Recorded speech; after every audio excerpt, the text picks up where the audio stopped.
Boche gold and diamonds. Buy now pay later. Government കോൺട്രാക്ടർമാരുടെ കരാറുകാർക്ക് സാമ്പത്തിക ബാധ്യത ഉണ്ടാക്കുന്ന കരിയ നിയമങ്ങൾ പിൻവലിച്ചില്ലെങ്കിൽ മാർച്ച് മുതൽ സമരത്തിനിറങ്ങുമെന്ന് all Kerala government contractors association president P Thankachan പറഞ്ഞു. ചർച്ചയും വാഗ്ദാനവുമല്ലാതെ സർക്കാർ യാതൊരു നടപടിയും സ്വീകരിക്കുന്നില്ലെന്നും അദ്ദേഹം ആരോപിച്ചു. 750 കോടിയാണ് അവർ കോടതി 750 കോടി ആ ഇത് പ്രോജക്റ്റിന് വേണ്ടിയിട്ട്.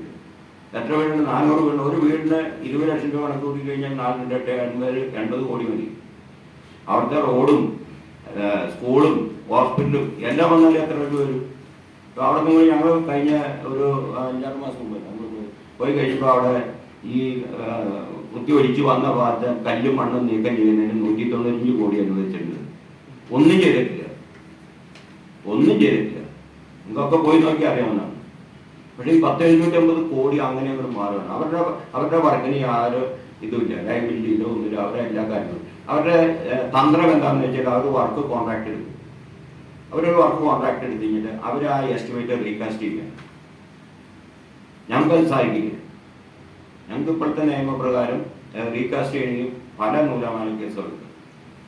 അവരെ സംബന്ധിച്ച് അവരങ്ങനെയല്ല. അവർ ഇത് റീകാസ്റ്റ് ചെയ്ത് കഴിഞ്ഞിട്ട് കംപ്ലീറ്റ് ഈ ഐറ്റം ടെൻഡർ വെച്ചിട്ടായിരിക്കില്ല, വേറൊരു ഐറ്റം കൊണ്ട് ചെയ്തിട്ട് ഗവൺമെന്റിൽ നിന്ന് അപ്രൂവൽ മേടിച്ചുള്ളത്.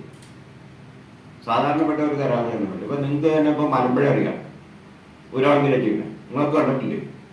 മലമ്പുഴ ഗാർഡനിൻ്റെ പണി ഇപ്പം അവർക്കാണ്. 80 കോടിയുടെ വർക്കാണ്. എന്താ അവിടെ ചെയ്യണേ? കോമ്പൗണ്ടുകളാണ്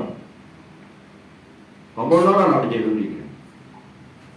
ഒരു ടൂറിസത്തിന് കോമ്പൗണ്ടുകൾ, അവിടുത്തെ കോമ്പൗണ്ടുകൾ എന്ന് പറഞ്ഞാൽ നല്ല കോമ്പൗണ്ടുകളാണ്. ഞാൻ അവിടെ വർക്ക് ചെയ്തിട്ടുള്ളതാണ്. ഞാൻ കോമ്പൗണ്ടുകൾ കഴിഞ്ഞ ഇതിനു മുമ്പുള്ള പ്രോജക്റ്റിലൊക്കെ ഞാൻ വർക്ക് ചെയ്തിട്ടുള്ളതാണ്. നല്ല കോമ്പൗണ്ടുകളാണ്, ഒരു പ്രശ്നമില്ലാത്തതാണ്. പക്ഷെ അതെല്ലാം പൊളിച്ച് നീക്കിയിട്ട് അവർ കോമ്പൗണ്ടുകളാണ് ചെയ്യുന്നത്. ഒരു ടൂറിസത്തിനാണ് വേണ്ടത്. അതുപോലെയാണ് ഒരാളിൻ്റെ എല്ലാ കാര്യങ്ങളും അവർ ചെയ്യുന്നത് അങ്ങനെയാണ്. ഇപ്പോൾ മലമ്പുഴയുടെ ഒരു പ്രോജക്റ്റ് വന്നിട്ടുണ്ട്, 200 കോടിയുടെ ഒരു പ്രോജക്റ്റ് വന്നിട്ടുണ്ട്. Malampuzha LB canal complete canal lining ചെയ്യാൻ വേണ്ടി. സാധാരണ ഇങ്ങനെയുള്ള പ്രോജക്റ്റുകൾ വരാറുണ്ട്, സെൻട്രൽ ഗവൺമെൻറ്റിൻ്റെ ഫണ്ടാണ്. പക്ഷേ ഇപ്പോൾ അത് വന്നു കഴിഞ്ഞിട്ട് എനിക്ക് ഒരു 6 മാസമെങ്കിലും കഴിഞ്ഞിട്ടുണ്ട് എൻ്റെ ASM TS കിട്ടിയിട്ട്. പക്ഷെ അത് ഊരാളുങ്കൽ കൊടുക്കാൻ വേണ്ടിയിട്ട് അത് പെൻഡിങ് വെച്ചിട്ടിരിക്കുക. ഊരാളുങ്കൽ സൊസൈറ്റി പോലുള്ളവയ്ക്ക് സർക്കാർ നൽകുന്നത് വഴിവിട്ട സഹായമാണെന്നും ആരോപണമുണ്ട്. സർക്കാർ കോടികൾ കുടിശ്ശികയാക്കിയതോടെ നിരവധി കരാറുകാരാണ് മേഖല വിട്ടുപോയത്. കരാറുകാരുടെ രജിസ്ട്രേഷൻ, ഡെപ്പോസിറ്റ് തുകയുൾപ്പെടെ എല്ലാ ഫീസുകളും 6 ഇരട്ടിയോളം വർദ്ധിപ്പിച്ചു. സർക്കാർ കോടികൾ തരാനിരിക്കുമ്പോഴാണ് പലവിധത്തിൽ കരാറുകാരിൽ നിന്നും തുക ഈടാക്കുന്നത്. കരാറുകാരെ പലവിധത്തിൽ സർക്കാർ ദ്രോഹിക്കുകയാണ്. അനുകൂലമായ നിലപാടുണ്ടായില്ലെങ്കിൽ പണി നിർത്തി സമരം ചെയ്യുമെന്നും പി തങ്കച്ചൻ പറഞ്ഞു. Secretary MV Sachidanandan, treasurer S Niyasudheen, NP Chacko, Toji Raphael എന്നിവരും വാർത്താ സമ്മേളനത്തിൽ പങ്കെടുത്തു. Time kids pre school, Mannannoor road, Vaniyamkulam. .view news.